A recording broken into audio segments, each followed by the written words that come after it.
Okay.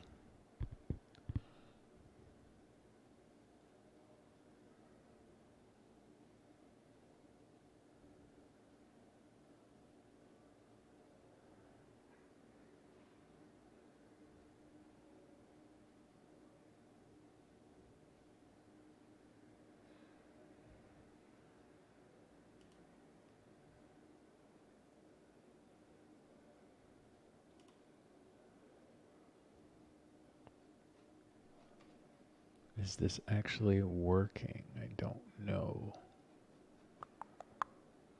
Du-du-du-dum.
Okay.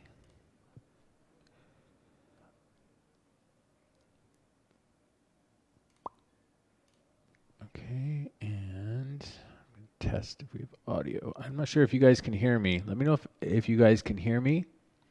I'm just trying to get everything set up. I haven't streamed in a long time, and I'm doing this stream with partnering with a little group called Watch Me Work. It's a website. So if you guys can hear me, let me know. I'm not sure. I can't really tell. You- Sorry for the lack of professionalism on this first stream here. Okay, just bear with me for a second.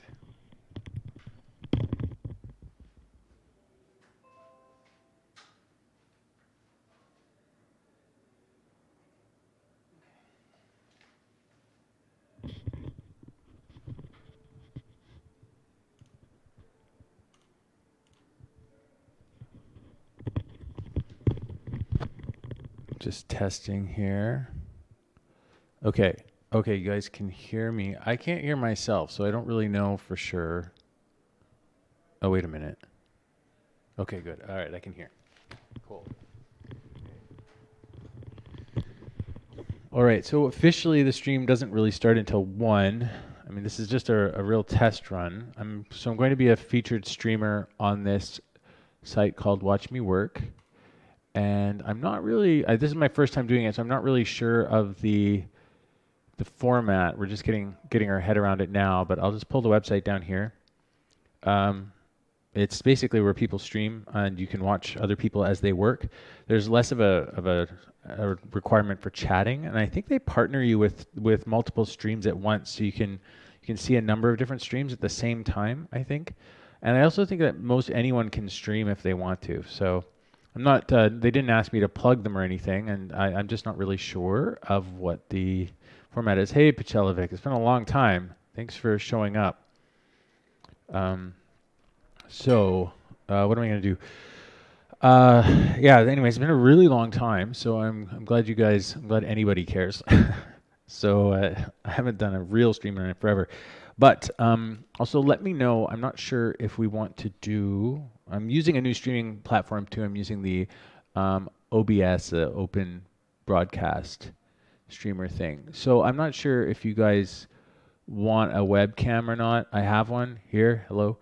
Um, I'm not sure if it's necessary or if you guys, if it matters. So there it is. Anyways, so what I thought I would do today is something that is a bit of a mix of After Effects and a mix of, okay, great, Michael O'Toole, thank you. Um, so I'm going to do a mix of Maya a little bit and After Effects. The idea here is I've been working on this process that uses an After Effects kind of idea, way of approaching things, but doing it in 3D. And if any of you guys have followed my streams before or watched any of the things I've done before, I've been using more and more 3D, but I really want to preserve this kind of hand painted feel with mixing the benefits of 3D into it. So part of that is taking these drawings and bending them around surfaces, which I've shown before and I'll show again at another time. But what I wanted to focus on today, because I have to make a whole bunch for a project we're working on, is how to make these little grass patches. And these grass patches are done in Maya. I'm using Paint Effects, and Paint Effects is really retro. I'm not sure how old it is, but it's been around forever, and it's pretty dated and pretty old. But the thing about it is it's still quite powerful. They don't look good by themselves, but there's a lot that you can do with them. So, and they're really quite easy to use. I know there's other programs and packages that do this kind of stuff, so you don't really have to use something like Maya. Hey Pramod, welcome to the stream. I'm back from the dead. Actually, I just finished I finished a film, so it's been this crazy long push to finish a film, the Giant Bear film, which I just wrapped up yesterday. So anyways, it's going into the sound now, so we can review that at some point. You guys take a look at it, but it was a really difficult film, but it's all done now. Okay, so anyways, we're going to take a look at how to do these little grasses, and I'm going to start with some basic ones using the default settings that come right out of Maya, and then we'll render them out using the viewport 2 so that they render really fast, and then I'll just show you how to make them look like this, because part of the idea behind these is getting this feeling of about, I would say, having the animation on 2s or 3s, so you can see that the grass, if we just step through one frame at a time, it's only changing every third frame. I don't know how to do this in Maya specifically, even with anything. So having the grass on these cards actually makes it a lot easier to get this really rougher, less, like a little more ambiguous look, and we're not really quite sure how it's made. I mean, it gets a little pixelated once we get close. I have high resolution texture versions and low res. And these, what I've done is I've gone into After Effects and given them a rougher edge and expanded them and done other things to them. And this was the first test that I did. So I feel like it's working pretty well. If we watch it here, I just did a light test and dropped them in the scene. Everything is built just like I would do in After Effects, just with the added benefit that I can bend things a little bit in 3D. But I'm using hand-painted clouds and fog and stuff like that, and just dropping them in. I'm not using any fluids or anything crazy like that. So the idea behind this whole approach is to really utilize illustration without getting too bogged down in the process of dealing with 3D. Okay, so I think what we'll do is I'll just start off by we'll create some basic grass, and I'll just show you how it's done. So, and I'll just show you too, I guess, really quick. I've been working on this film for a long time, so anyone who's familiar with my streams will have seen it before. This film has a lot of scenes where characters are. This is the animatic here, where characters are walking through grassy fields and everything. And we wanted the grass to feel like it was moving and the ground to feel alive, but I really don't want it to look 3D, like specifically. Like I don't want it to look like that 3D styled grass or 3D stuff with paintings on it. So I hope my audio feed isn't coming in from the video. Anyways, lots and lots of scenes of grass, of characters moving through grass, characters standing in grass, and I don't want it to be static. So part of the point of all this is to create things that we can use throughout the film to build up scenes and environments. And I'll show you really quick just so you can see where it's headed. Oh, well, I closed the scene, but we're going to make a bunch of little flat panels, just like we would do in After Effects, and we're going to make a bunch of flat panels and populate these environments. I think I have a sample in here somewhere that shows how they're used in After Effects. Let's just plug through this really quick. I don't. Okay, it doesn't matter. All right, so let's just get right into this, and I will start painting some things. Audio feed doesn't come from the video. Okay, cool. That's great. I didn't set it up to do that, and I'm still learning Open Broadcast Studio, so it's a little bit it's a learning curve. So what I'm going to do is I'm just going to go into generate here, and I might actually I'll probably turn myself off. I know I'm just like it's kind of and I hate seeing myself on the screen here. But anyways, we'll leave it on for now. You guys tell me if you want it or not, because I can just shut it off too. Anyways, we go to generate. The menus and stuff changed in Maya quite substantially. So I'm going to go to the Paint Effects tool.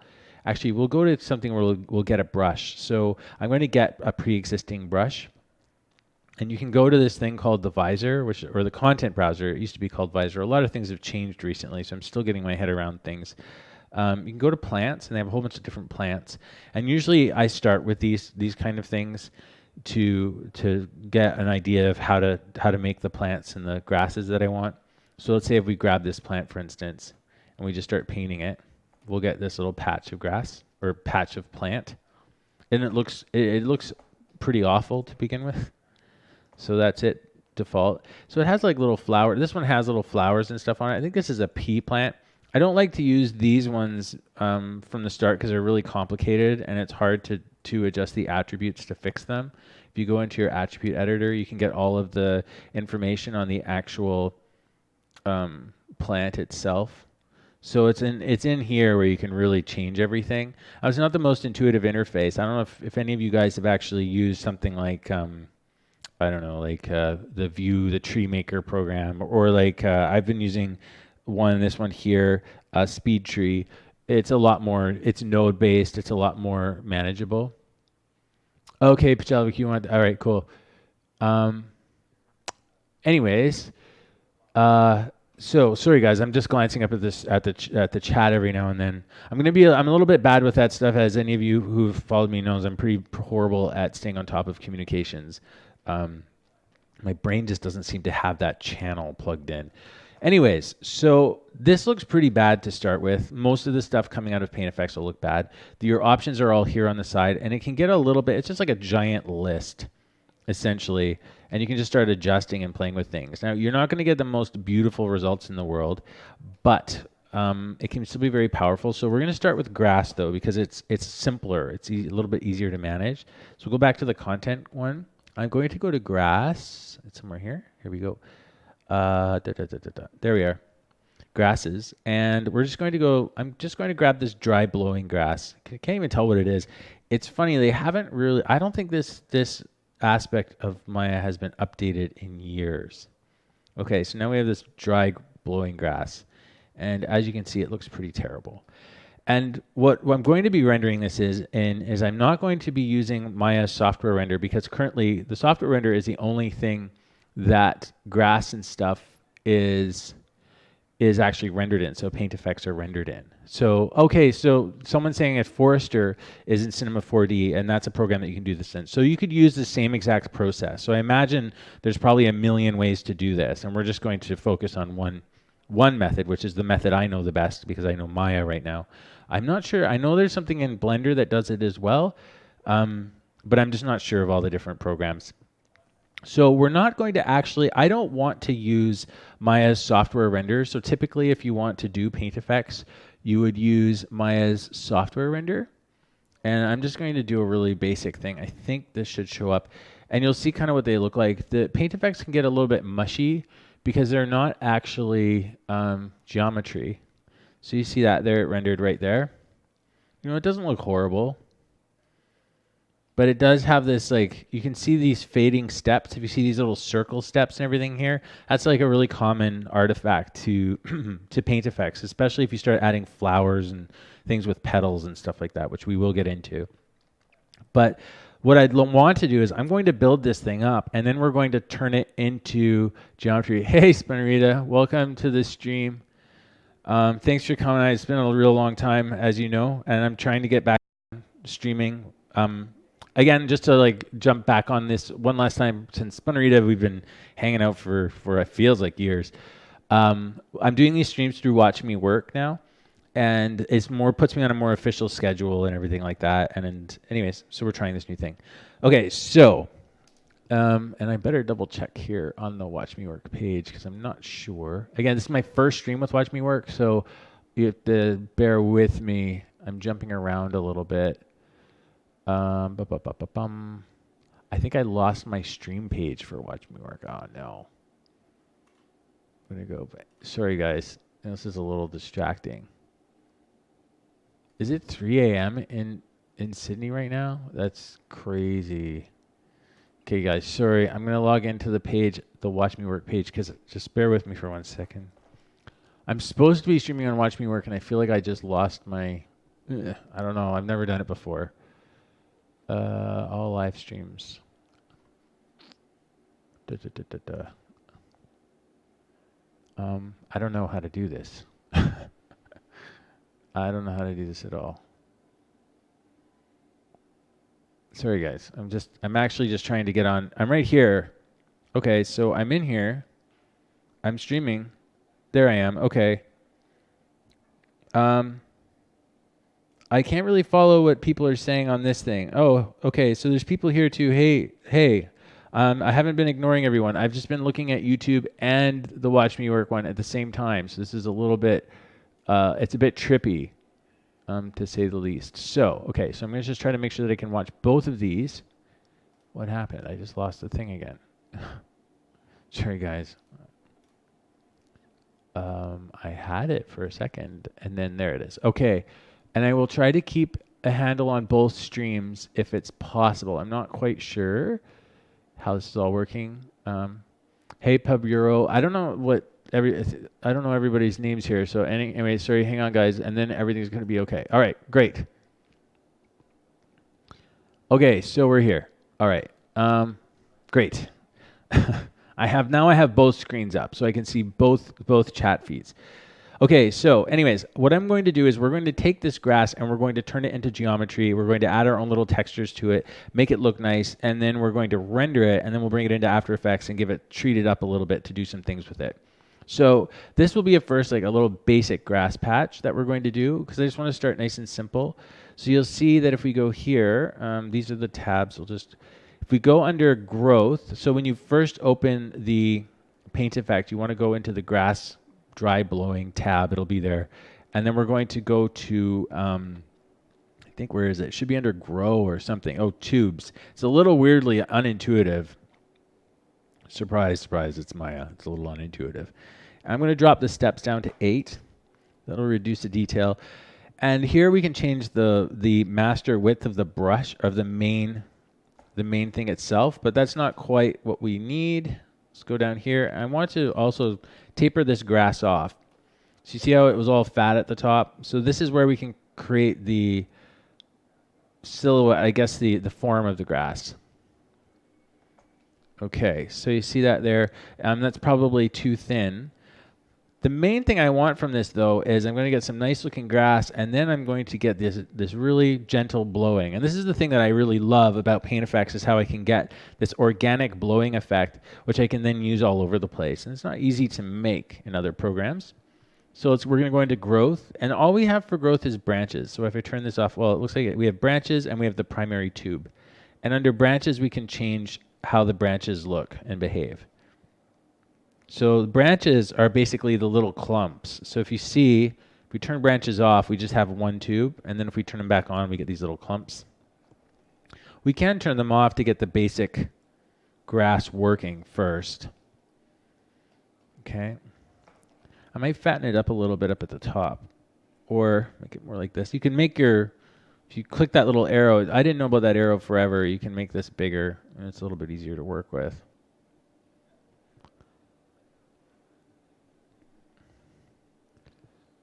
Okay, I will look up at the chat every now and then, but as I'm working, I may not look up very much. I'm not sure if there's like a notification bell if someone has like an emergency question of some kind. Well, as emergency as things can get in film. Okay, so the other thing I want to do is the grass is way too leaned over, and that's because of the way, I believe it's in its behavior and forces, and it's because it has path follow really high up. So this is like how much the grass will follow the line we drew. Okay, and then there's also path attract. But I want to dirty this grass up a little bit. Not sure what curve follow means. It never seems to do anything for me. Okay. I don't want to spend too much time on this. I'll try to hurry along. All right. So, oh yeah, the azimuth. Now this is sort of, should straighten our grass out a little bit more because I don't want it all leaning over. So that's straight. Kind of let's go this way. Great. Okay. So we now have some like straight up grass. It's looking a little better. So you might also find that for this kind of grass, let's say, well, we'll get into the turbulence later. We're just going to work on growing some decent grass for now. Okay. And we can make it, maybe I'll make it a bit longer. So we have our minimum length up here. So this is the minimum length, and we have a maximum length. So that gives us just a variety of lengths. One of the things that is sort of unavoidable with paint effects is that they will intersect with one another. So it's just one of the, I think you can try to get it to deflect off each other, you can get it to surface collide. I don't think they'll actually deflect off one another though. So I guess that's one of the downsides of it. But for the kind of stuff that we'll be doing with it, is it really just doesn't matter that they're going to be bumping into one another, because we won't be clinically analyzing the grass to that level. Okay, so what's the next thing? We want to go, let's say we want to add like little grass offshoots. Like this is super plain grass, right? We don't have really much going on. We could go here, we'll just go with our branches. So now we'll have double the grass. Now that might get really heavy depending on your computer. But let's just put the branches down to 1.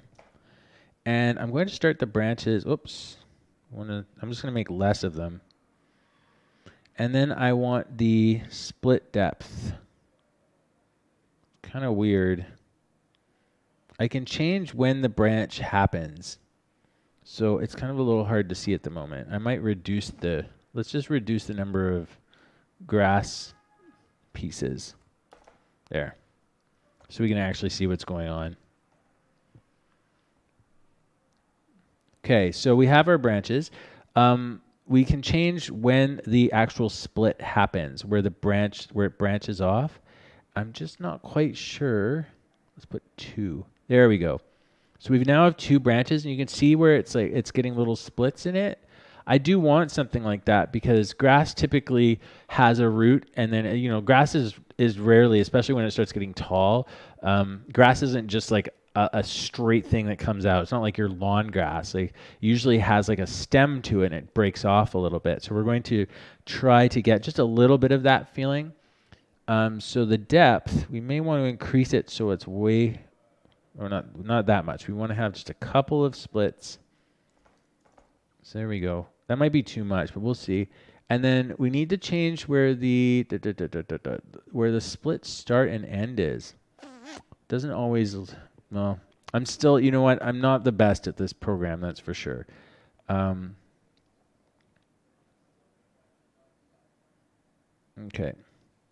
And you can see it kind of looks bad. It's all segmented, and that's because we don't have enough little divisions yet. So for that, we'll just go back up here, and we'll put our segments up to like 20.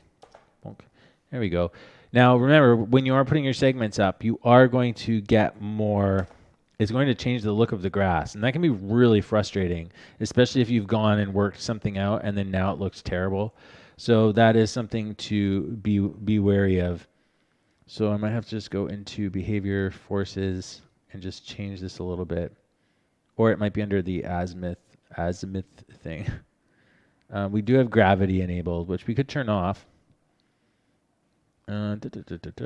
Path follow. I really just keep this path follow to 0. I don't really like the path following for this anyways. Okay, so that split looks terrible for the branch at the moment. Where is it? Branches. Start. I want them to start lower.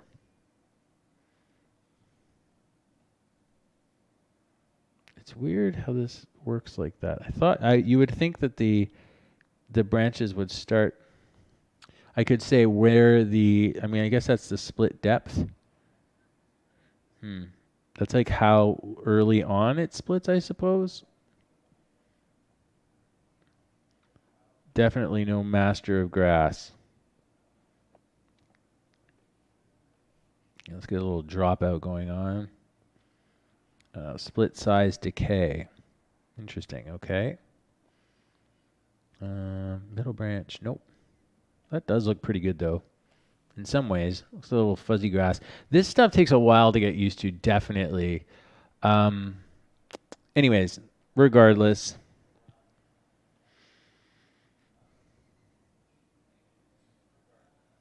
Okay, so I might just put this up a little bit. Just make it like that. Okay.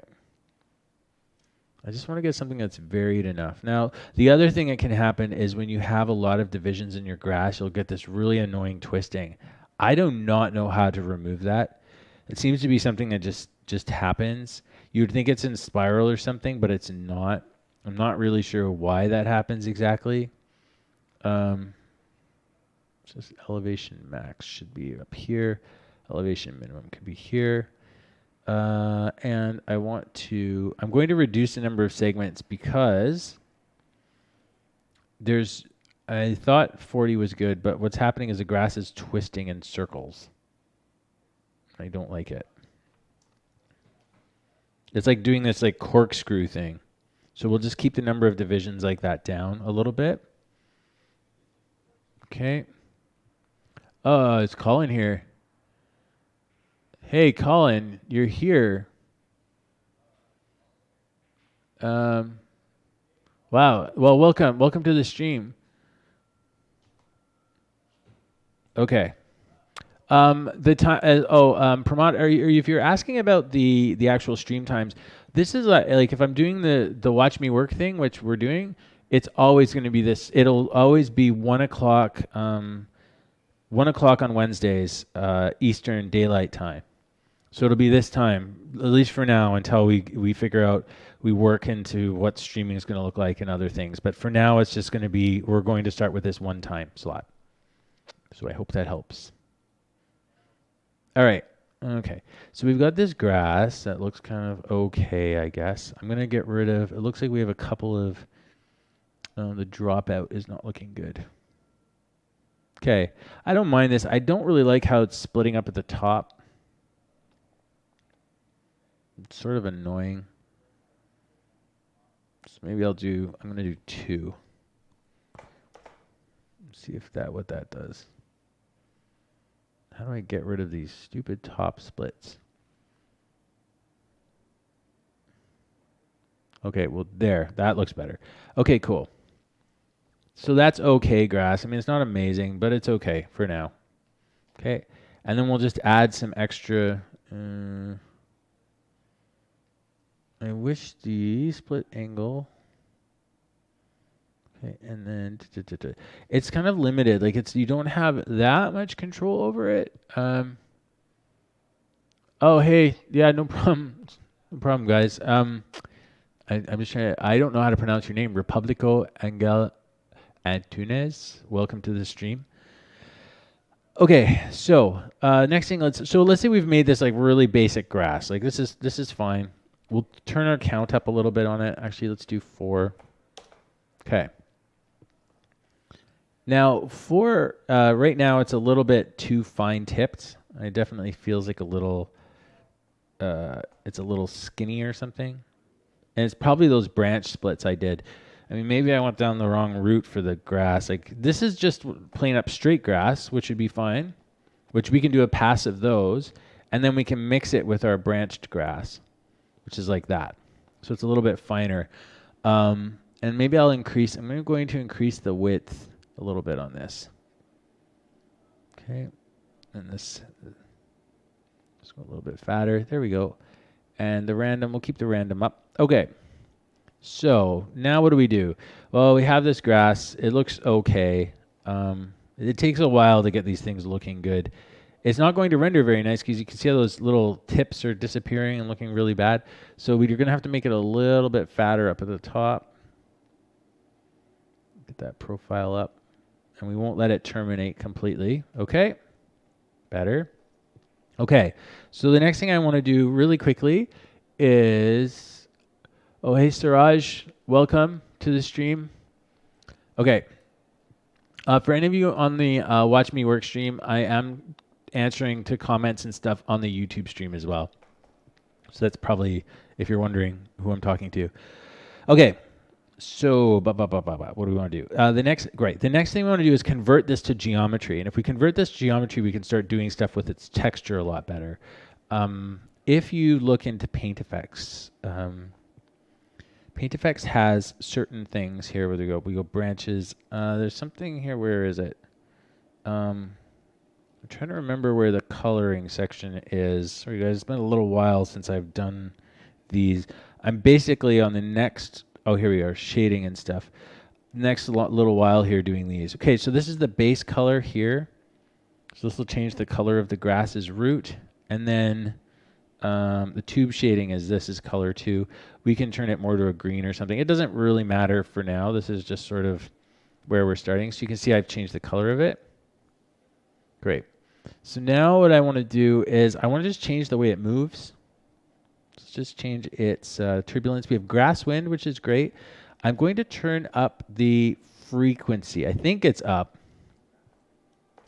And that should give me smaller movements in the grass, because I feel right now it's a little bit moving too collectively. So let's put its frequency to 2. I'm not sure. I can't remember the direction. It either, if you put the frequency up, it's a little counterintuitive. You either put one method is counterintuitive. I'm never sure which one's which. Because you either make the frequency smaller and it will affect littler pieces of the grass, or you make it higher. I can't recall. It should be, if you make it higher, you get smaller movements. Okay, I think that's looking pretty nice. I don't know about you guys, but I think it looks pretty dope sauce. That looks good. It's like a nice grass. Okay. Some decent movement. And you'd be surprised how little grass actually moves. That's the problem with this stuff, is there's a tendency, at least for me, I always want to over animate everything.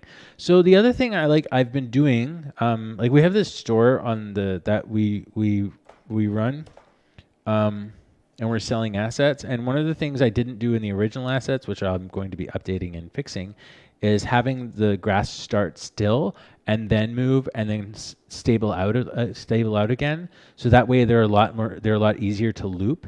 So to do that, all I have to do is I just go to the turbulence, and we'll just keyframe here. And it's at 0.02. Yeah, we'll just key at the start and the end. Set key. And then I'll just set a key here. Sometimes what I do when I'm doing something a little more elaborate is I'll actually do little gusts and stuff like that, which is I've set up on some other things. Let me just set this key again. I think auto key is on. Put this back to 0 and set key. So basically here we'll get 500 frames, and they'll start out static, and then they'll start to move, which will then it'll allow us to loop it. And maybe if we want, we can let's go here just for fun. Go here and we'll keyframe, and then we'll dip it down a little bit. So we'll go to 0.01. Okay, that should keyframe automatically, which I think it did. And then we'll go up to like 0.04, get crazy, and then come back down to 0.02. So this gives us like a little gusty grass. And it's pretty easy to make. And you can experiment with these. A lot of this stuff I experiment with, and I just muddle about for hours trying to get interesting plants and things like that. So this is sort of real time, what it'll kind of move like. And I am definitely focused personally more on the movement and the general shape than I am worried about how good it looks when it's rendered. Because the point of it is not to use the grass as it is. The point of it is to make something else with it. So that's what we're going to get into. So let's take this. I think I like that. And I believe if I open it, I should save. I'm a little nervous about losing everything. Oh, okay, there we go. Work in progress. Assets, grass and plants. Just do that here. Grass demo. Okay. All right, so now that we've done this, I think it's okay. It doesn't matter. So the next thing we're going to do is we're going to go to modify, and we're going to go to convert, and we go paint effects to polygons. We check here. Now this can get a little bit crazy, but I usually like to quad output. We hide the strokes, poly limit. That's fine. Let's have a look, see what we get. Okay. So what's happened is we've just turned this into polygons, which is pretty cool. And what it does at the same time is it still keeps a link back to the original grass. So if we go to this grass stroke here and we decide we want to change some of the animation. So let's say, let me just go and pull up the animation window, the graph editor, because I need, I want to get onto the turbulence here. There we go. That's our turbulence. I just want to increase the turbulence in the start a little bit. So I'll just pull this up like that. So what will happen is it will actually, we can animate the original grass and it will affect this. We don't lose this connection unless we want to. But for now, I don't want to. We have, however, lost the texture, I believe. Oh, no, we have a texture. But I don't like this texture. So what we're going to do is we're going to apply some new texture. We can either paint a texture if we want. Oh, hey, man, I don't know how to say your name exactly. Rashab? Welcome and thank you for the kind comment. Welcome. I'm glad you're here to hang out on the stream. Okay, so you can see the material. It looks kind of gross, right? So what's happened now that we've turned it into a material is that we will, into a solid is we will have a shader on it now. So you can see this shader. It's just like a shiny shader. I'm going to turn it to a Lambert because I don't really want it shiny. You can start to see what's happening. Now, the one thing that kind of sucks is those branches. These are little branches up at the top, and it looks like it's repeating the texture. Not that it matters tremendously, but it's not my favorite. Okay, and so here what we can do is we can actually modify the way the color works right away. And this is a little bit nicer way to work. I'm not quite sure why in the UV map here this is repeating. It's not necessarily the most desirable thing. I'm not quite sure how to fix that. Let's double check really quickly. This might explode everything, so just bear with me for a moment. I'm checking the UV editor to see how it's UV mapped these grass pieces. So I should be able to modify this because they're looping.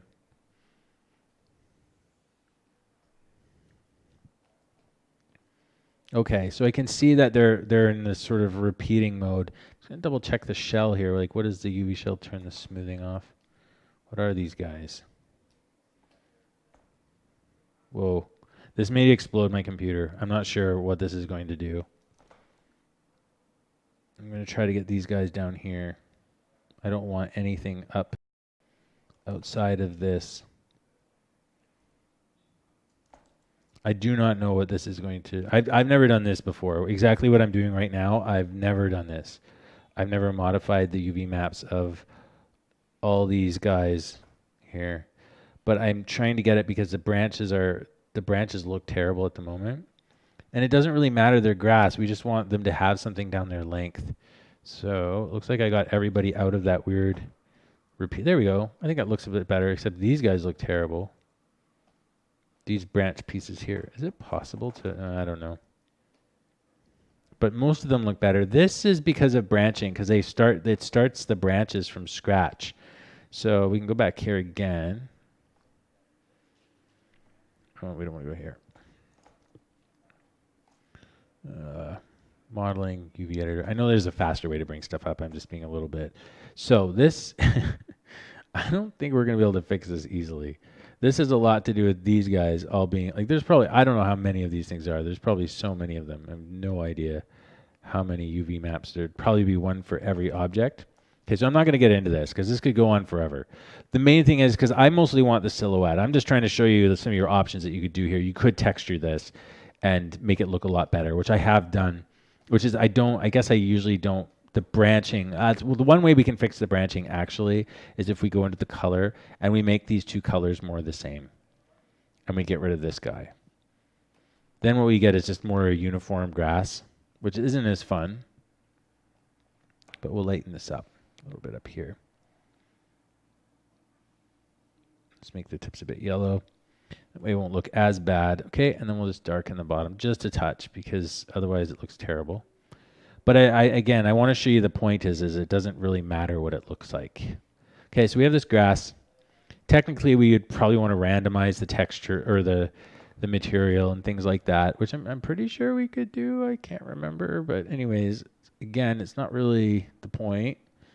Could even apply a 3D texture to it. You can get pretty creative with this stuff. The other thing you can do is you can actually apply your own paint texture. Like you could apply an actual texture to these grass blades. Now that they're geometry, you could put like a paper texture on them or something.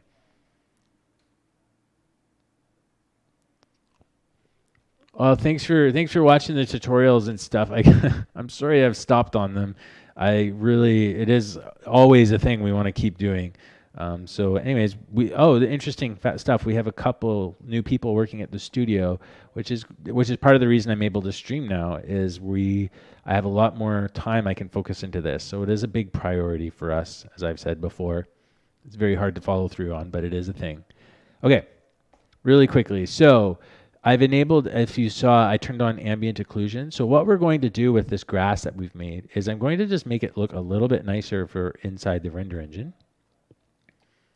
Okay, so I'll go here. I'm going to go renderer, viewport 2, and I'll just crank up I'm going to crank up the screen space ambient occlusion a little bit, just so that we can do a little bit more with it.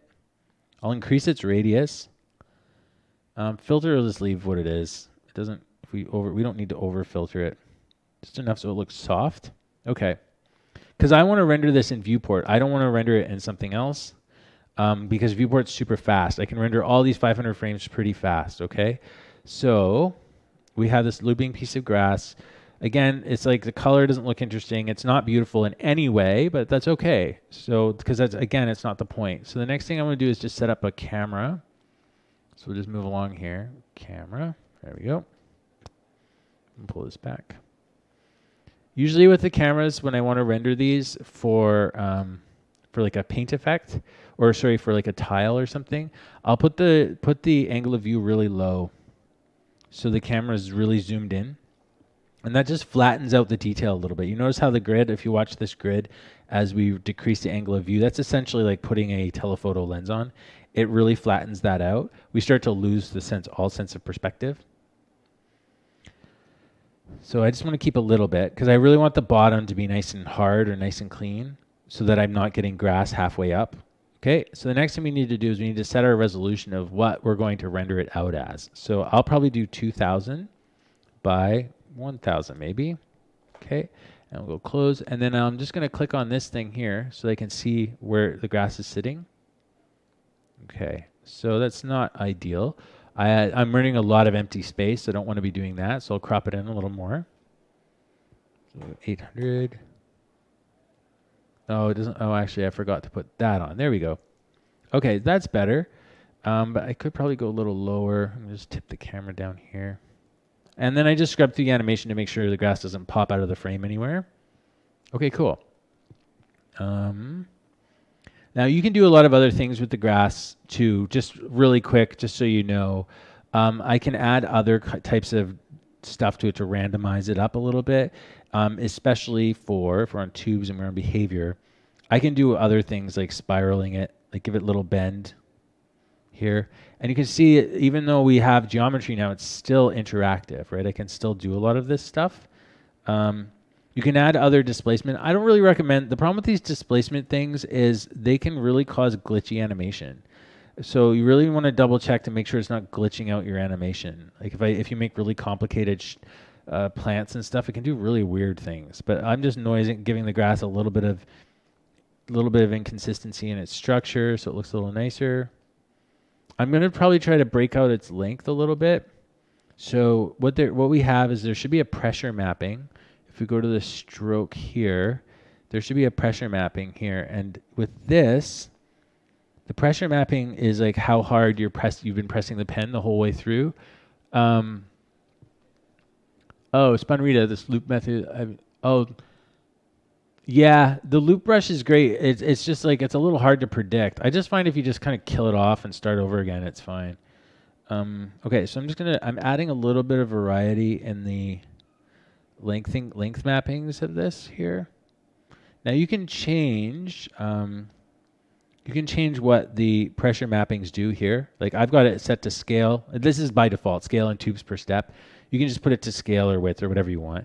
This is fine for me. I just want to let's just make sure everything moves okay. So our grass looks a little scragglier. And we're getting a couple of weird anomalies here. That's probably from I always get weird stuff from the displacements. Let's go back here. Where was it? Where are you? We'll just go here. Click on that thing in the outliner. And I'm going to go back to here. I might tone down some of this noise stuff because I feel like, is it the noise that's causing this? Maybe not. Maybe it was something else. There's just those weird light patches in there. Let me just move the camera a little bit and see if that stays. Oh, yeah. It's probably because of the UV mapping thing. Because we've added something. I'm not going to worry about it for now because you'll see in a minute. I don't honestly really care about the way that it looks. Probably shouldn't have done something. Whatever I did, might have been the length mapping stuff. It probably changed the. That's why you should do that stuff before. This here, it probably changed the polygon, the actual polygon count and the way it's laid out. So it probably broke the UVs. Yeah, that's what it did. Yeah, it broke the UVs. Okay, so we're just not going to do that for now. Okay, we'll just leave it the way it is because it actually shuffled the UVs around all over the place. So let's just leave it the way it is. Sorry, guys. All right, great. That one's a little weird, but it doesn't matter.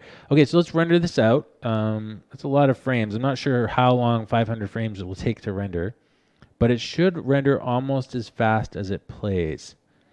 So let's just see here. The other thing I'm going to turn on, I'm just going to save really quick because it's going to be hard on the GPU, is I'm going to turn on anti-aliasing. So you see it's cleaned up some of those edges. I don't know if you guys can see that or not. Okay. It's just softened up those edges so they're not so spiky now. Okay, great. And now I'm just going to give it a name and tell it where to go.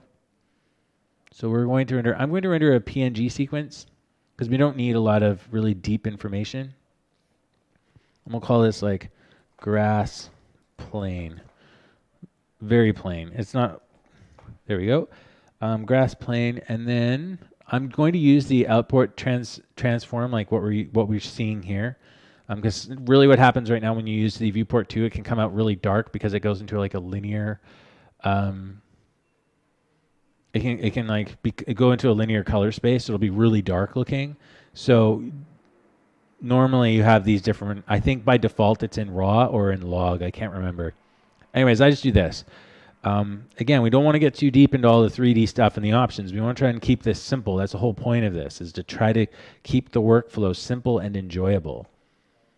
I'm going to do just one more really quick thing because there's just one thing bugging me in this grass, which I feel like could cause us a frustration down the road. And it's just here. I'm going to see, this might break everything. I'm just going to double check here. Growth creation, length minimum, tube random. Yeah, it breaks everything. Undo it. It's because I pushed those UVs around. So we just have to leave it the way it is for now. Usually, again, you get your grass looking good before you turn it to a polygon. Okay, so now what I'm going to do is we're just going to render. And I want to render using the Maya hardware 2. And I shouldn't have to do anything special with it. I guess if we just double check our render options, this is where, because we're going to be using this, we're going to be looking at, this is where we'll be doing all of our settings for it. If you really want your transparencies to look good, this doesn't, I don't think this really has any, but you want to put it into depth peeling. That tends to be the best channels and stuff. On textures, like if you have alphas on textures, this stuff looks okay. I'm not going to do motion blurring, anti-aliasing. We're at 8. We could do 16, but I'm not going to do that. Oh yeah, and the other thing is when you're doing stuff, let's say the anti-aliasing doesn't look really good with viewport, all you do is you just make sure you render it bigger, right? Because it renders so super fast. So really, we'll just lock this in, and let's just say we go to 1600. Now, granted, the file sizes will be bigger, but let's just see how fast this renders. Let's just save.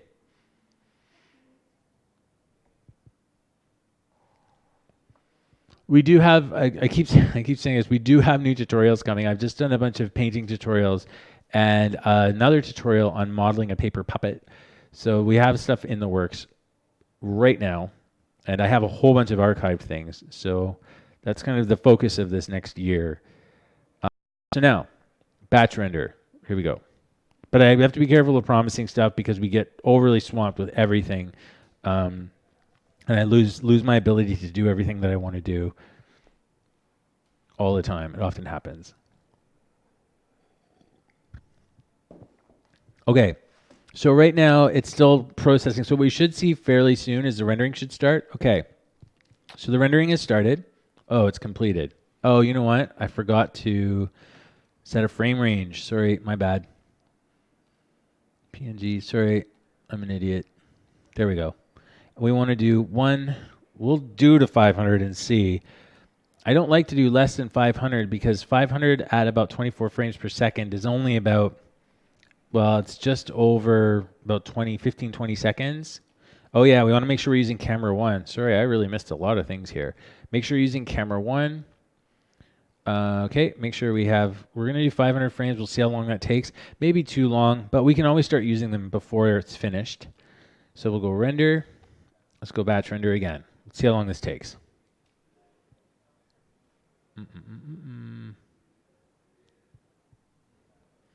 Okay, so once this gets going, I'm going to pop into After Effects.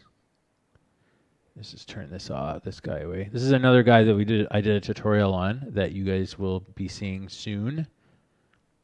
It's a little cutout character that I painted in Rebel. No.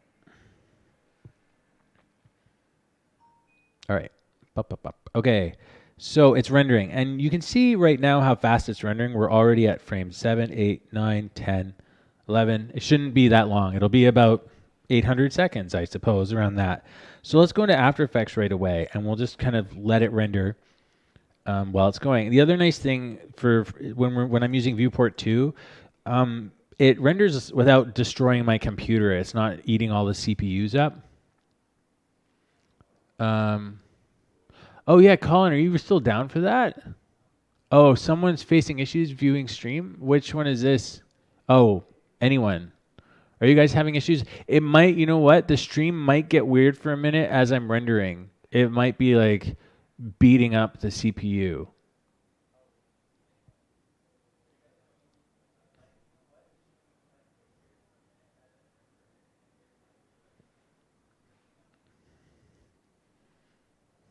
Okay.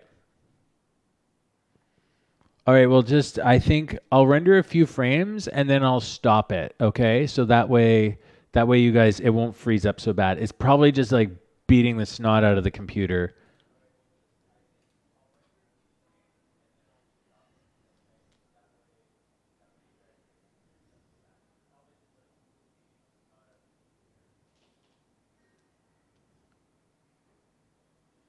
Okay, good to know.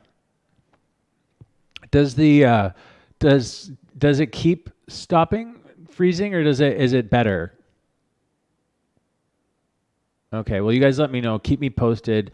I'm going to stop the render at 200 frames just so I have something to work with. Oh, it was before as well. Okay, let me double check. I'll see if I'm having an okay.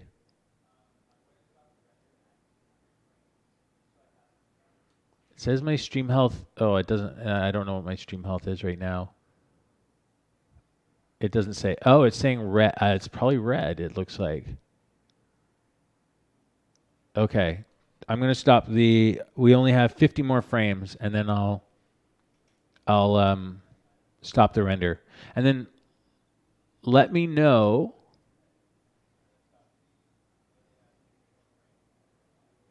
The second link here, I'll send you here. It's right here. I'm just gonna post it.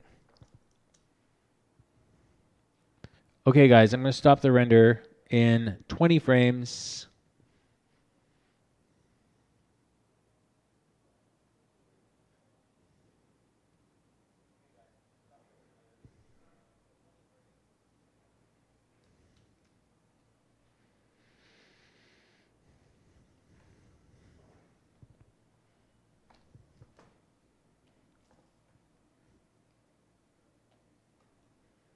All right, so I've just canceled the render. Can you guys let me know if you can hear me better?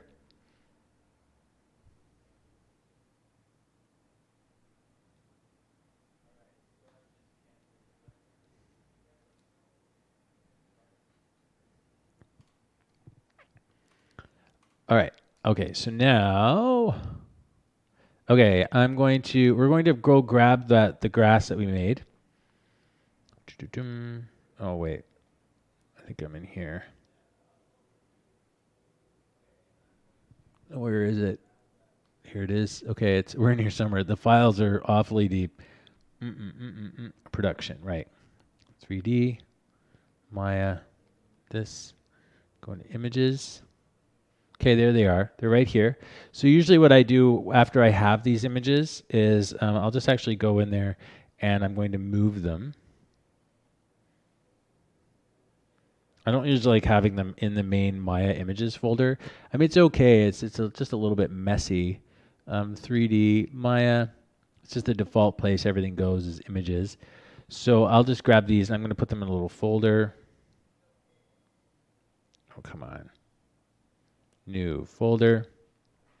So grass, plane, I'll call it A. Usually I make tons of them. I'll make tons of little different ones. And we'll just put that here. There we go. And we'll drop it in here.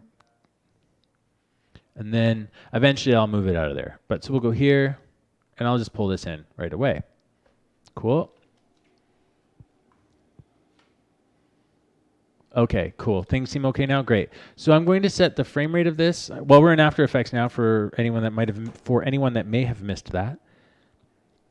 And we're going to go here. I just dragged it on here to create a new thing. Okay, so you can see our grass is there and it's blowing. I'm just going to change the background. We'll change it to black for now.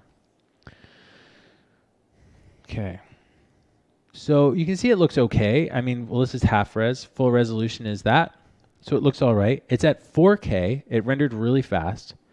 So now what I want to do is I just want to use this as an alpha channel. Like I could have made the grass more sparse and I could do a lot of different things, keep adding and adding more grass. But what I want to do now is I want to make it feel a little more handmade to give it that sort of hand animated quality, right? So we're going to do a couple of different things. I've done this before on the stream or on a stream. So I'm going to make a 4,000 by 4,000 texture here. There you go, 4,000, 2, 3. Whoops.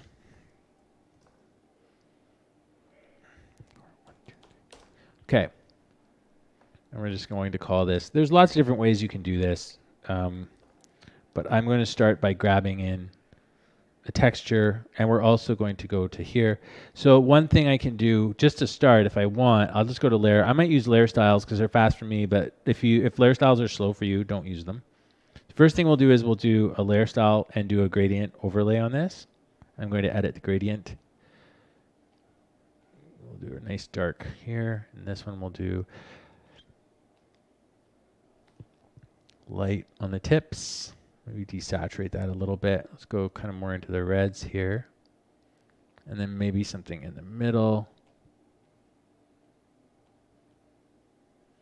Okay, and then the bottom we'll make a little darker and cooler. We'll cool it off. Okay. Oh, no problem. Tied me over. Thank you. Thank you for the kind compliment. Okay, so what do we got? We have 8 seconds. Oh no, you're right. It's going to freak out every time I go to the end of the frame because it's a half rendered frame. So I'll just get rid of it. It should be fine. Okay. So we're at full resolution. I'm going to go back to half. Okay, so now we have like this little gradient that's sitting on top of the grass. We can do a lot of different things with a layer style and playing with the way that things actually look. I just want to adjust a little bit here. Let's just bring this down. I'm going to offset it a little bit. So what I'm essentially doing now is I'm kind of picking how I want my grass to look when I started animating. Yeah, Colin, I am using. No, wait a minute. I'm not using the latest version of After Effects at the moment, mostly because I was in the middle of Giant Bear and I was super scared about updating and breaking everything. I don't know if you guys have ever had this problem, but I found with the Red Giant plugins, when there was an update, it would sometimes completely freak out, um, and I would break my scenes whenever I tried to open a Red Giant project. It just broke everything. What is this doing? This computer's freaking out. It's not letting me open my files. I'm just trying to save. All I want to do is save. I just want to save. Come on. We'll go. I can't seem to find my system drive. Spin that down. Oh, weird. Okay, I guess we won't save.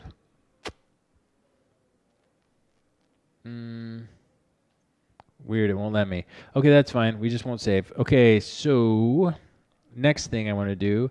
So I've got the kind of color, maybe the color that I want, for instance. And then now what I'll do is I want to add a texture to it. So this is the grass plain and colored. Here we're going to put our texture map that we want to use, and I'm just going to import, I don't know, I'm just going to import some quick paper and some other things that I've done. If it lets me. Weird, it won't let me see my system drive. It seems to think I only have one thing.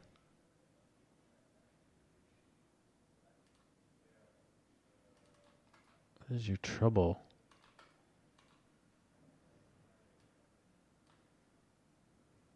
Sorry guys, just bear with me for 1 sec. I seem to have lost my S drive for some reason, even though it's right here.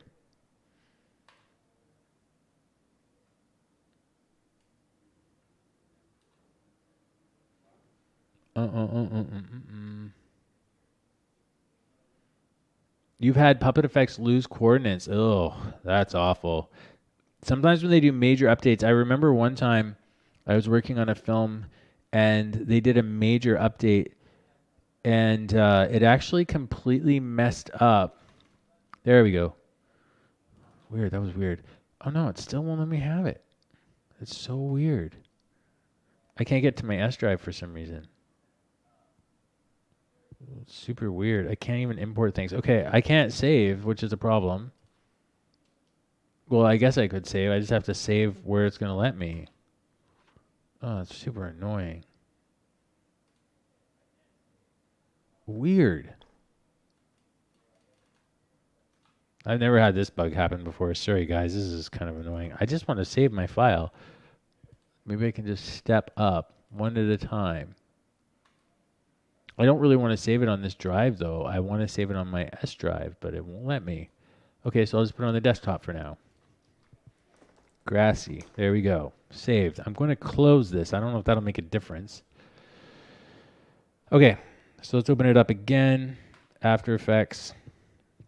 Okay, so what I want to do is I want to grab some of the textures that I've made and we're going to put that on top of it, and then we're going to start like making it scumble around and do stuff to make it look a little more handmade. Anyone who's like followed me at all will have seen this before. We may even have to make our own little texture map. I'm not sure. I've been using stuff from Rebel, which works really nicely. I might actually close Premiere. Maybe it's like, who knows? We don't need more stuff pulling on the memory, I suppose. After Effects is not having a good day today. It seems to be in limbo. Oh, there we go. Oh, Shalavik, that's a good idea. Pasting the address. Good point. Yes, Bunrita, what are you doing up, man? You're crazy. Okay, texture. Let's see if we can import now. Yeah, the S drive's there. It's back. Lost it somehow. Okay, so I do have textures. If I go into stock assets, I go into textures. I'm just going to grab some of my papers that I have. Papers, and I have a bunch of construction paper. I think we'll do this like, I don't know, maybe just for fun, we'll do this creased and crumpled one. These are actually like pretty giant scans. It may be too big. I have to be careful. This is probably ginormous. Oh, it's not that big. That's not going to work. These are textures that I've scanned specifically for Harry Hill. They're probably just too. They're a bit intense. Let's go here and we'll grab light brown, gray recycled, cardboard, and what else? Thick brown, medium. Okay, we'll just grab these ones. You can probably see what's going to happen. Okay, gray recycled. So all I'm going to do is, it's nothing special. I'm just going to get these things rotating around. And just I could do it on a wiggle, or sometimes I just like go like this, depending on, actually I should do it on a bit longer composition, because we want, this is 1 2 3 4. It should be a minute now. Okay. I think that should be it. Let's just double check. Yeah, okay. So I'm just going to create a texture that's about a minute long. Oh no, Spunarita, I didn't. That is the person who painted the desktop background is a wonderful, wonderful artist called Rebecca Doutremer. I don't know if I'm saying her name right. She's from France. Look her up. She's amazing. She makes me super sick. I'm so jealous of her. I'm so super jealous of this lady. Oh no, her website's not even up anymore. You can see her on Instagram. If you look her up on Instagram. I guess if we go to Instagram and look at her, I'm not sure if we're supposed to be doing this, but let's just type in her name. Rebecca. I don't know how to spell her name. I just lost her name. Sorry, what am I doing? I'm not doing what I should be doing. D-A-U-T Tremor. D-A-U-T. There she is. Her work is incredible. I love this woman's artwork, and it makes me sick with jealousy. You guys need to check her out. Follow this woman. She's fascinating. Anyways, okay. Away from this person, this amazing artist that makes me sick and jealous. Okay, so we'll just do this really quick. I'm just going to put, we'll just put like a wiggle on this thing. Wiggle. We'll do 24. Oops. All I'm doing here is, as anyone would know, is I'm just making it so the paper, like, it just flips around randomly. The other thing actually, and then we'll just kind of do this to a few different layers. So I'll grab in this light brown one and put it on. We'll scale it up. The main thing is we're just trying to get some texture on this thing. Now the only bad thing about this method is you get like a center point that looks kind of, it's spinning, but we're going to only use the edge of it anyways. Do we use gray recycled cardboard? Do we want to use cardboard? Not really. Maybe we'll throw this one in for fun. Scale it up. I've been using this one for years. These textures never get old. I use them all the time. Okay, and then we'll paste that there. Okay. All right. Just bear with me for 1 second. I just lost everybody because I forgot we're here and here. Okay. All right. So, hey, Claire Swift. It's been a long time. Oh, Spunrita, what is your project? I would be interested to see what project you're working on these days. You have wonderful work. Okay, so I'm going to scale this up a little bit. I can't. There we go. And then scale this one up a little bit. Again, we're just doing this. This is not meant to be beautiful. It's just meant to give us some texture. I might actually do this as a multiply.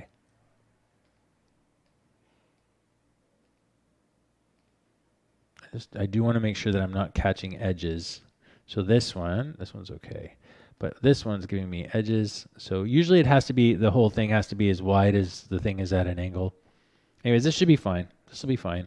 It's enough. It's enough to start. And then we can start adding other things like displacement maps and things like that. So we'll go back to the grass. And then we'll just take our texture layer, drop it on top. Now, when you're actually doing this, you're not going to be using all this stuff. So it can be a bit heavy. We're going to be rendering this out. So we can just hit this little T thing, and that'll give us a boiling texture on top of this, which it will look terrible to begin with. So like it's all moving. It looks terrible.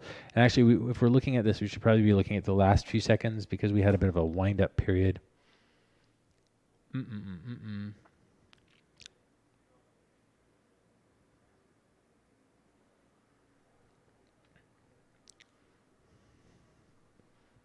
Okay, so it looks really bad, right? It looks horrible.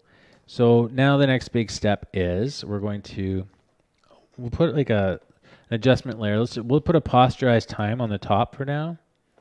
Posterized time. Okay, and we're going to put it, I usually do my grasses at 3 frames per second, so I put it at 8. And this will help significantly. But you'll see too, it's still not going to look that good. Looks a little bit better, but it's really staticky. It's not super nice looking in any way. We can probably shrink this down. I'm going to get this texture as small as I can so it looks as good as possible close up. All right. Now the next thing I want to do is I want to make this grass a bit fatter because it's super digital looking, and I don't really like the way it looks. It doesn't feel like handmade at all. We're going to get the texture applied to it. So we'll just overlay the texture. So we'll just do something like an overlay on it. Or, we could do anything. We could do a multiply, overlay. I don't know. It really depends. We'll do let's do soft light for now. See, we've got a bit of a texture on this grass. That's fine. But it looks terrible. So next thing to do is to take this grass plane. I'm just going to go min-max. I think min-max is the one we want to use. We want to go color alpha. I think alpha and color maybe. This might work. This might look terrible. I can't remember the exact process. So first thing I'm going to do is I want to fatten things up a little bit. Min-max is probably not the one. We might want to go with min-max works okay if we're on ones, but it gets a little pixelated looking. It's a bit too square.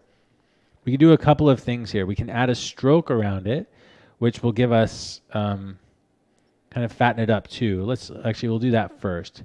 Layer styles, we'll use a stroke.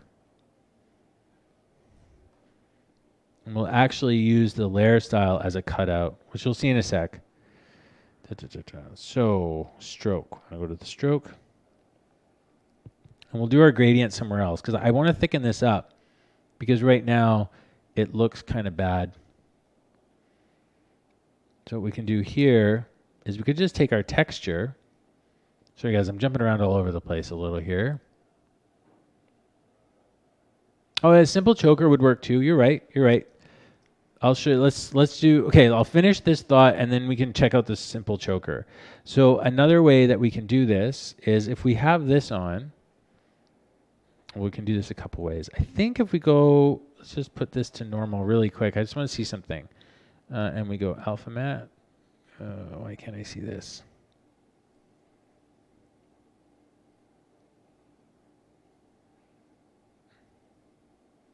That's weird. Okay, yeah, let's try the simple choker. Sorry, I guess I don't want to spend too much time experimenting on you guys. We'll just do a simple choker. And that'll bring out the edges. Maybe we'll try the matte choker just to see. I'm not sure. It should go negative. I'm not sure. No, that doesn't. No. Let's try simple. Simple. I've done this before. I just can't remember. Yeah, there we go. Perfect. That's a great solution. Simple choker with a negative value. Great. Fattens it up a little bit. Then the next thing we can do is we can add a roughen edges, which everybody uses. It's very common. Roughen edges. There we are. And now we're going to make the scale a lot smaller. And we could use like Rusty. I tend to like the look of Rusty a bit better. Maybe not. Don't like it as much in this one.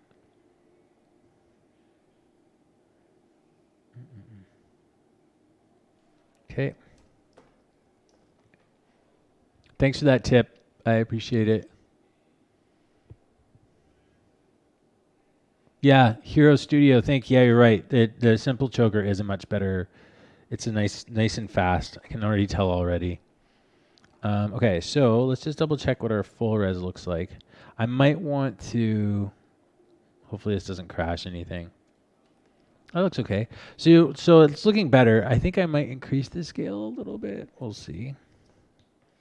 Thanks for the nice compliments that people keep saying. I really appreciate it. It's nice of you.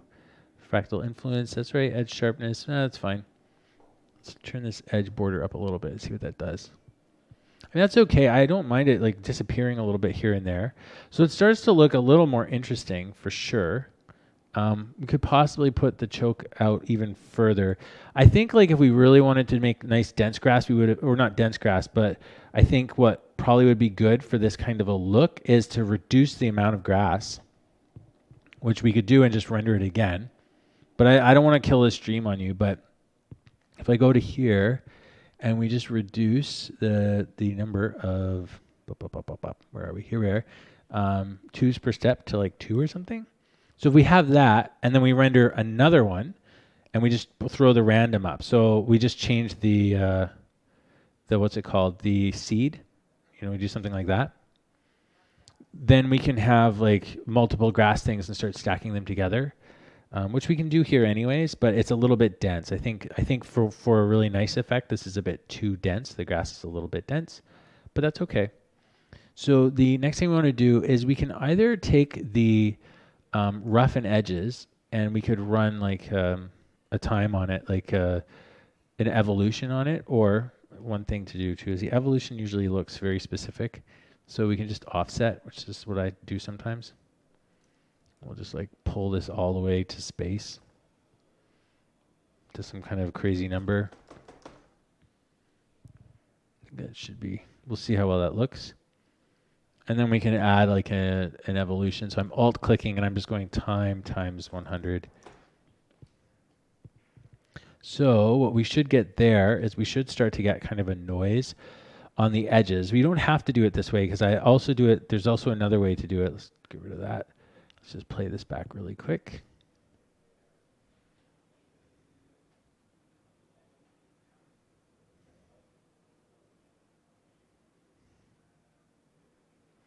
Yeah, Claire, the grass is for a film project. It's for this Harry Hill project that I've been working on for a while now. And I'm making a lot of them. And I'm also putting them on the store. So I guess they were sort of tying them together because we're just trying to look at other revenue models and things like that. So they're going on the store for people to download. So you can get the grass and everything, and then do this kind of stuff to it. So I'm making a ton of new grasses, which I'll show you guys right before I finish up. I think there might be too much noise, too much rough and edges on it, but it does look better. I mean, it looks better to me anyways. It's more to my taste. I'm going to reduce the border to like 2. Let's go to 4. It's a little bit better. It gets a little pixelated, which is okay if it's meant to look a bit sketchy. We could always fatten it up a little bit even more. Oh no, I lost my choke mat somehow. There we go. Whoops. Sorry guys. I messed it up. Okay, that's why it looks so bad. Okay, so anyways, it's probably because I pressed 0 to render and it didn't render. Pachalovic, as far as Patreon, I don't think we're going to bring back Patreon. Honestly, it was at least not until there's more people in the studio, because it was just a lot of work for me to make Patreon content that wasn't contributing directly to projects. So I think until we can really get enough people in the studio to help with that kind of stuff and have the budgets that we need, it's just not a really good investment. Unfortunately, it was just taking up way too much time. So that's why. But I'll show you. I'll get back to what we're using this for. I'll show you in just a minute, guys, so you can see the actual finished thing. The last thing I'm going to do really quick, just on this, is I'm going to create a displacement map for the grass, and I want to use this paper texture. So, but I want to use the paper texture only half of it. So I'm just going to make a new composition really quick. That's 4,000 by 2,000. There we go. And then I'm just going to drop this texture in here. I just don't want the middle because the middle is spinning around everywhere. And I don't want that in the thing. Discord server is good. I haven't actually played. I haven't played too much with Discord, but yeah, for sure, that's like sounds like a interesting idea. What is Discord? Because is that where you can share content, do all kinds of? I remember I used it for some chatting and for like almost like for projects. We've done it for used it for projects. Sorry, texture, boil, half. Okay.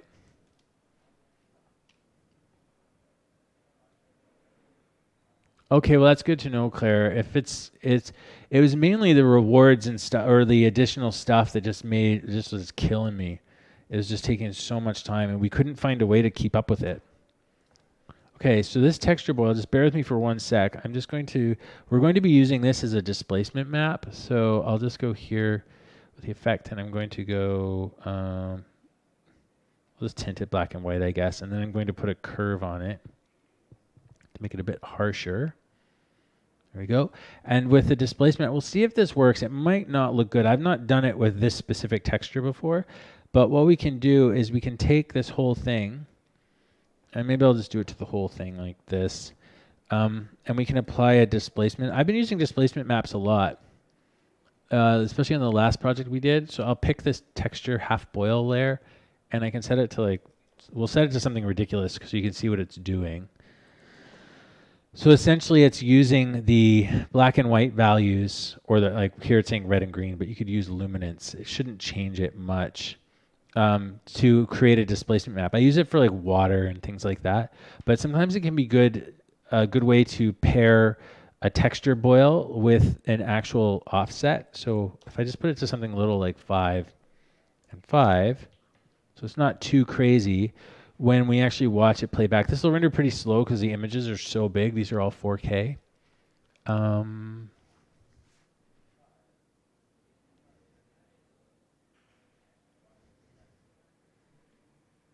So we'll just bear with me as this renders. And then I'll show you what the last step is for this, I think, because I'm stopping at 2:30. But I'll show you what the final. You guys have seen that. Some of the people that were in the stream right at the beginning saw the Maya file that I was using to demonstrate the scene. But I'll show you what the end goal is with the aesthetic, and then how it kind of goes together in Maya. And I'll show you what the textures look like. So now we kind of have you can get an idea a little bit of. It's like a bit rough and it's not that polished, but you can start to get an idea like what we can do with this really ugly digital grass now that we've started to manipulate it and play with it a little bit. And so the next step is, let's say you've made a bunch of these. The next thing I do is I render these out into like PNG sequences that I can then stack and tile together all over the place. So if we have like our grassy plane here, say I make a new thing, we'll just make I'm gonna make a smaller composition, so like 1920 by 1080. Okay, and we will just drag just for this so you guys can see how it works.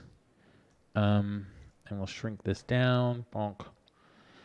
So essentially what I would do is create a 3D layer. We'll just create a camera. Okay. So we have these, and then you can just start like duplicating them out. Now, if you've done this properly, because you would have like a really long, you wouldn't just have 8 seconds, right?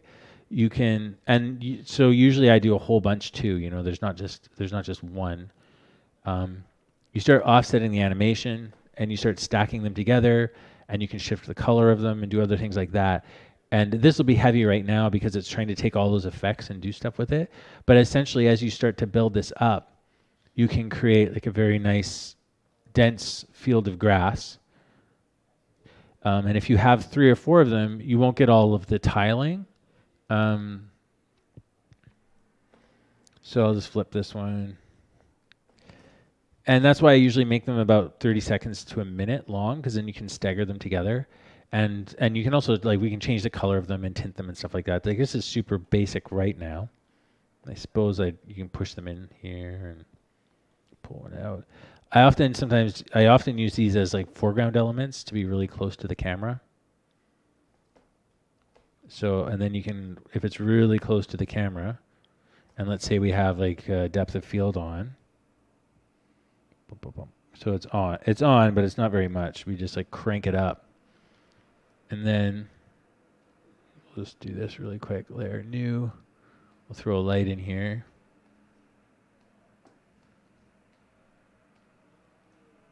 Okay, and then I'm going to make the grass just a little bit translucent.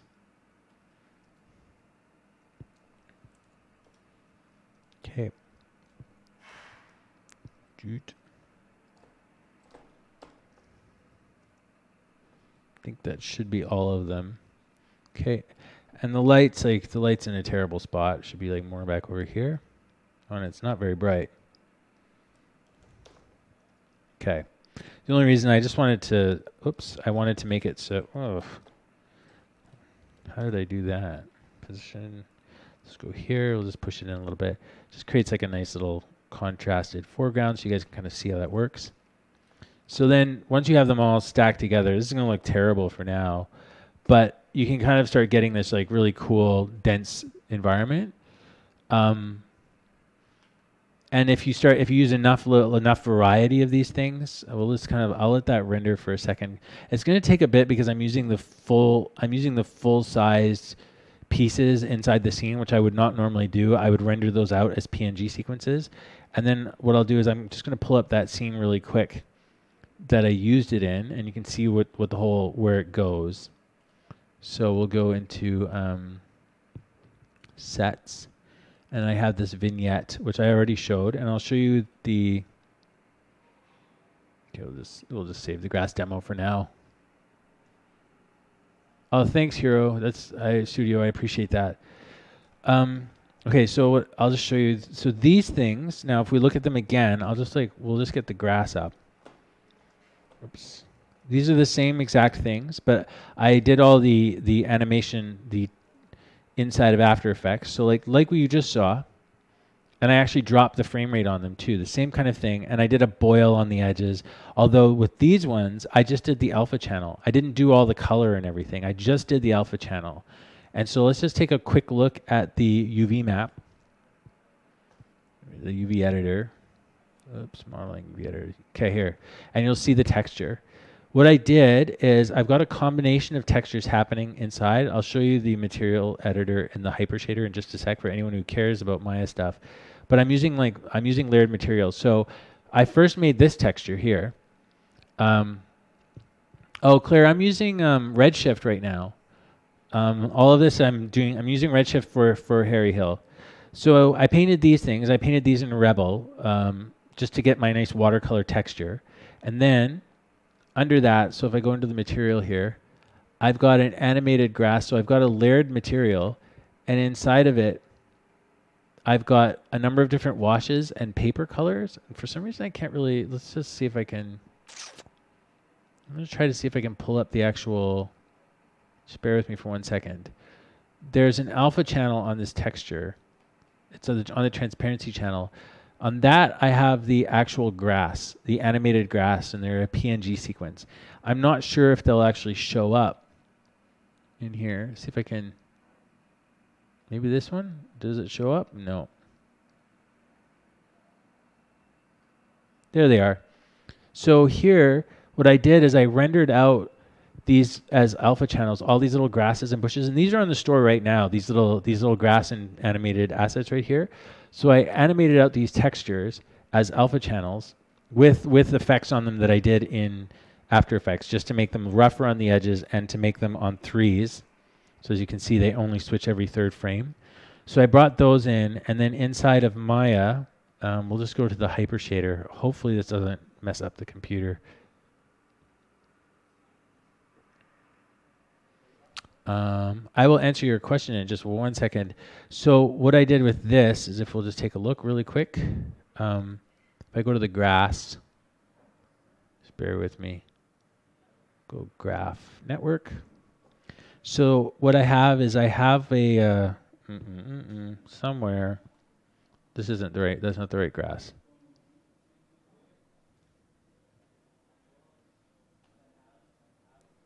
Okay, yeah. So I have these. I should have a layered material. So, oh yeah, here they are. So I have these right here, a layered texture. And going into this, I have a paper wash texture, and then I have another thing that I'm using to color it. And then if you go into this layered texture, I have this like overlay material, which is like I've got on black, and I'm overlaying it to make it to darken or lighten.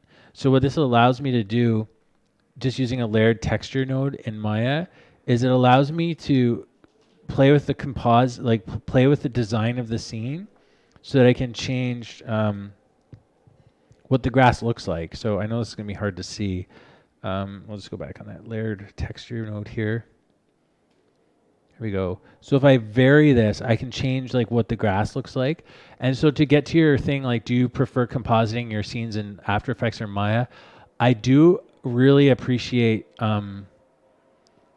I really do like After Effects and compositing in After Effects and laying out the scenes, but it's just getting slower and slower for me because my scenes are getting more and more complicated. So I've been trying to see if I can build the same process into After Effects. And Claire, with this isn't set up for Redshift yet. This is just using a really default, just using the Maya hardware right now. So eventually this will be shifted into Redshift. So I haven't converted these yet. So the actual characters are done in Redshift currently, and these scenes right now, because they're just prototype scenes, I'm just using the straight up Maya basic interface. And again, what I'm trying to do is I'm really trying to emulate the After Effects workflow of just using flat layers and various other simple shapes to create texture and to create my scenes. And then here I've got my trees. And the reason I'm doing this is because I want to keep these nice rough edges that I get from drawings, and these really nice alpha channels that you get. I'm using those to help to build the scene out. So I don't know if that makes sense, but essentially we just take, that's how the grass is done. Essentially exactly what we just saw is we make these grass layers here, and here you can see kind of a low res version of it working. And I think like for what you're able to do, like this grass is clearly repeating itself, but it's not super obvious. And if you were to imagine how much life you'll get out of a scene full of these little assets, you can have a very beautifully animated ground that's alive and active without having to do a whole bunch of work and drawing a whole bunch of things. And to me, this doesn't feel as specific as 3D. You know, we have these really nice active edges. So if we'll just zoom in here. I know it's a bit low res, but we have these really nice busy edges that are just kind of chattering away and without losing texture. So you see like we have these busy edges, but if you look in here, I'm not sure how well it shows up in the stream, but we do get a fairly crisp texture on the actual bit of grass itself, right? So this kind of gives you a nice mix of both worlds. If you wanted to do this in 3D specifically, you would have to render out a very specific pass. You to do this in a 3D realm, we would probably have to render all your grass out and then do some kind of a special treatment to it. I'm not sure of the best way to do that. I haven't found a really good way to do it. So because I really want to have this sort of handmade illustrated aesthetic, I don't think having 3D grasses and things would really do the trick for me. Additionally, what you can do is, I don't know what I just did there. I accidentally did something. What you can do with the grass is add a texture to it as well. So if we were to take, I don't know, just take like another kind of paper and we wanted to put that on top and make that static, or like put brush strokes like painted. Let me just see, I'll just import something really quick. I don't know if you can hear the crazy wind outside. All right, where are they? I have a bunch of ink stuff. It's called ink blots. ink wash blots, maybe. Sorry, just bear with me. These things are huge. I probably shouldn't even be using them because they're so massive. I'm not even sure what I just loaded here. Doesn't look like anything. Oh, looks like a paper, just a plain paper. Anyways, I'm trying to find just like an ink wash that I can use as an example. Well, we'll just take this. We've got these like rock chunks. Oh, that's not what I wanted. Sorry, guys. We're just killing time now. All right, sorry. Not as we don't want an BMP. We just want that. Okay, sorry. Uh,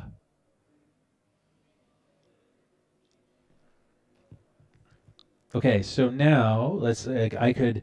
This is just something I'm kind of we're doing in we're doing in Maya. This is exactly the same process. Like if you look at Maya, I'm taking a texture like I'm about to do here, and I'm using the alpha channel to cut out on top of it, and then you can kind of layer it together. So I'll just put this as a multiply, and we can put it.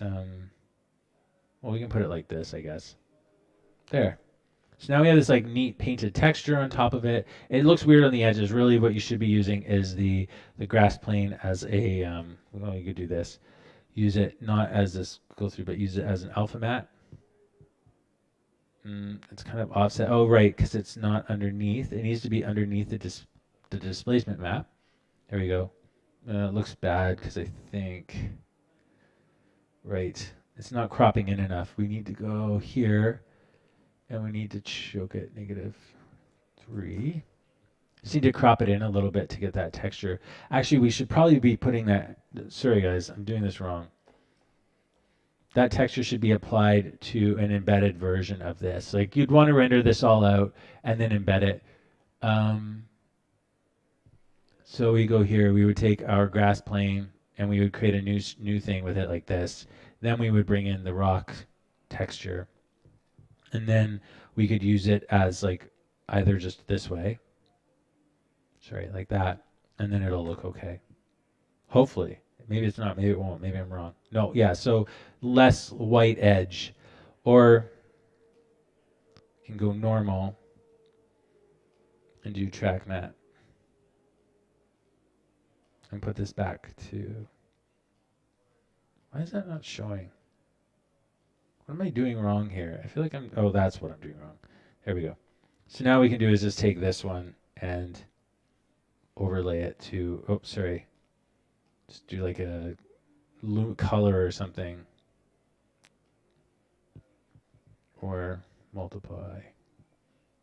Anyways, I don't like this. We're getting this weird edge around it. Ultimately, we'd have to. Yeah, it doesn't work really well. I'm not sure if that goes. It actually probably doesn't go away. It's a little bit of an annoying byproduct. Probably be better to. I'm not sure. There's ways to deal with that. Anyways, with that process, we can then go in and we can actually start applying textures to all this stuff. This one, which one? Where is it? I don't know where our actual scene is that we're building. It's just been flying around all over the place. Oh, here it is. So anyways, in here you could take your grass and a few of them, we could have textures on them. Go like that. And we'll just swap a couple of these out. It's a bit slow. Now these ones will have white edges around it. There's a way to do that. You just like reduce the edge on it. It's more the idea.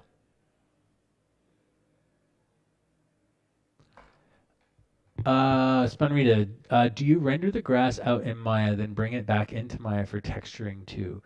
I guess okay. So what have I been doing? I render the grass out as like as a 3D shot like this here. So I render it out as a really ugly paint effect like this. And then what I do is I treat the alpha and do stuff to it in After Effects and render it out here, and then I bring it into Maya. So then I end up in here, if that makes sense. So, and the render's super fast because I'm using viewport, so it's really, really snappy. You can render 500 frames in like 10 minutes, or not even. It's just a handful of minutes, and then you get these things. And this is like a relatively new experiment I've done. So also just to show you, I've done a whole bunch of other grasses already. These are the ones that I'm working on and I'm putting on the store. I'm actually pretty excited about them. They should be, they're in here. Um, stock footage effects, and then it's here. It's under grass plants, paint effects. And so I have, these are all the different grasses I've been making. So these ones, some of these are glitched out, like, and they need to be fixed. But um, see how they're like way too skinny and stuff. But I'm rendering. I've been making all these little patches of grass that I'll be able to use in the actual. I don't know why that's not rendering. I think my RAM is probably just full to the top. Oh, that's pretty full. Anyways, I've been making all these really neat little patches of grass, and then I'm going to run them all through that process just to fix them up and make them look a little more interesting. So I've been making these little prairie grass patches like this. These ones, some of them have like little foxtails in them. They don't look good when you first. Oh, I know why. I'm not because I'm not importing them as a sequence. Whoops, sorry. There we go. So they don't look really that good at first, but once you start applying some effects and stuff to them, they can look pretty good. And there's like just a lot of, I'm getting just a lot more variety and stuff in them, and that's going to help really flesh out that scene. Um, oh yeah, and Spunrita, yes. So yeah. So the layered texture is in Maya. Sorry, I'll just show you again. Rendering hypershade. Okay, here we go.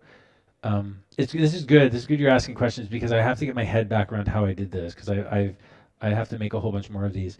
So this is the actual color material, and this could be whatever you want, like Redshift or whatever. You could be using Cinema 4D, but so in the color channel, I've mixed um, I've mixed this one texture together here. It's like there's a wash. So I've got this one here that I made, and then I've got a darker one, and then I've got just a straight up paper one. And I mix those textures together in this layered guy here, and I can change their opacity, like how opaque I want them, or like what their blend mode is. So I could put this one to subtract or like to multiply or any other thing that'll change the overall quality. It's sort of similar to Maya, or sorry, Photoshop. I can change its opacity, and then that in turn changes the actual look of the grass itself. So you can see I can start manipulating it.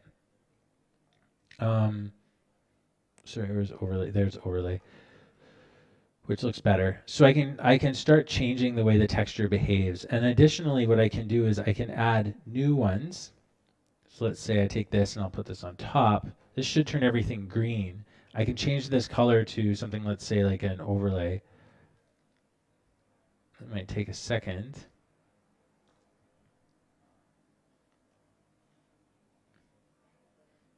Oh, maybe it's in the wrong spot. Maybe it needs to be over here. Yeah, that's. Oops. I'm not sure. Oh no, I've just made a whole bunch of terrible things happen. I'm pretty sure I always get a little messed up about the ordering of things in this. You can do it in the node, the material editor.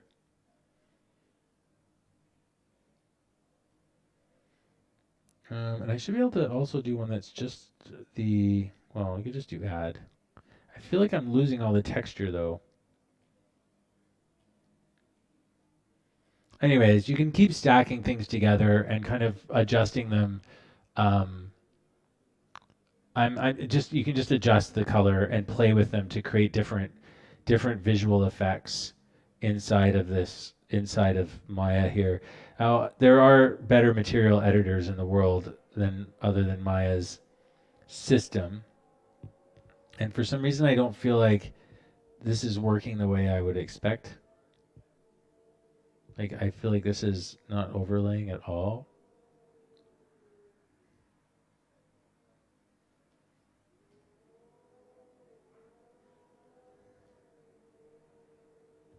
Mm-mm. I'm just experimenting really quickly,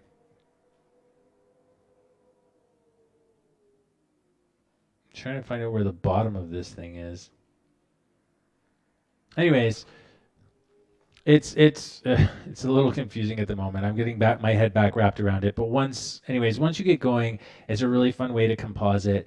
It's a little bit easier. It's a bit faster than After Effects, just because you can rotate your camera, and then additionally you can combine it with 3D objects like this, which then just give you a little more versatility. So what I will be doing is dropping characters in these environments, and then sort of staging them and animating them all together. And not to mention, I get a little bit of shadow play, which is really neat.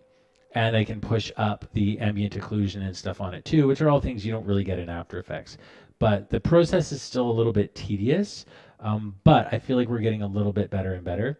And here you can see I'm colliding a little piece of fog here, but it's a lot easier to manipulate objects in this than in After Effects. And my scenes were getting so dense in After Effects that it was just taking forever for anything to make anything happen. So, anyways, I'm going to sign out, guys. Thanks for watching. I hope that was useful in some ways. We'll be streaming again. Oh, sure. I'll tell you really quick. The texture of the tree was just painted in Rebel. Rebel. It's just straight up Rebel. It's right here. I'll see. Actually, I'll just since you asked, I'll answer you really quick. Um, yeah, it's just a painting, and it doesn't even have any bump maps or anything on it, which I won't do that yet. I'll see if I can open this up. Open up my tree. See if it's here. Probably one of these ones. We'll just find out. It'll take a second to load. But I've been doing like a combination for this film of painting on actual ink with ink and paper, and then also painting in Rebel. Rebel can be a little bit slow sometimes, especially if the images are like 4K or higher. Um, and yeah, so it's a bit slow. As you can see, it's taking a long time to load, but I feel like the results are really worth it. I'll just let that load really quick, and I'll close this scene out. Did it load yet? No, it didn't.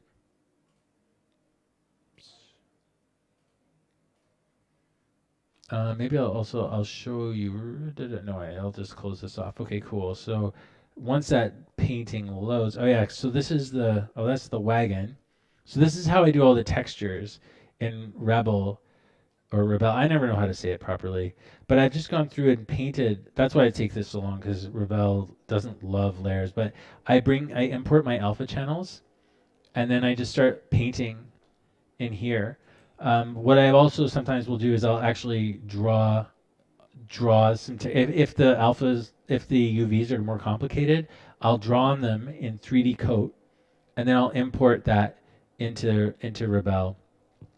But the trees and stuff I draw without a UV map. I didn't need a UV map. I just drew them like this, and they're pretty simple. I'll do a stream on how to paint the trees and stuff like that, but they're pretty simple. Like if you look really close at them. The nice thing about Rebel is you get all these really cool things for free, like these little bleeds and these little dots and all this kind of stuff.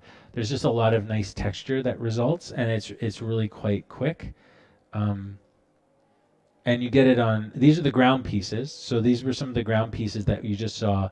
And in there, those ones I really struggled with, but in there I just would paint the odd thing. I tried a whole bunch of different things. Those are my trees. That's the stump, and the stump wasn't modeled. I just painted it first, and then did like a matte paint kind of process out of it.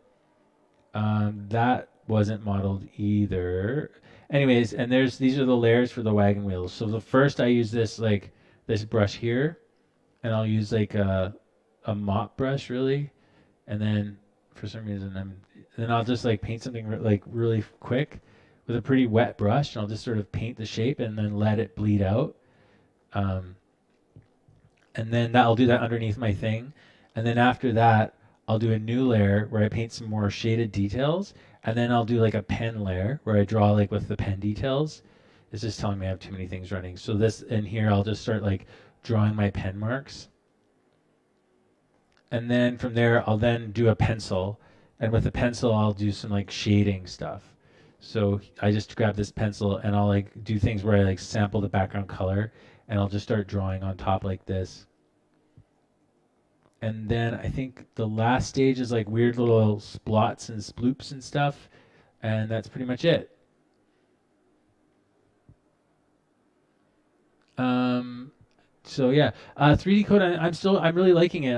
I don't use it as much as I'd like to. I wish I used it more. But I just finished doing a really. I wish I could show you guys, but I don't have the character up right now.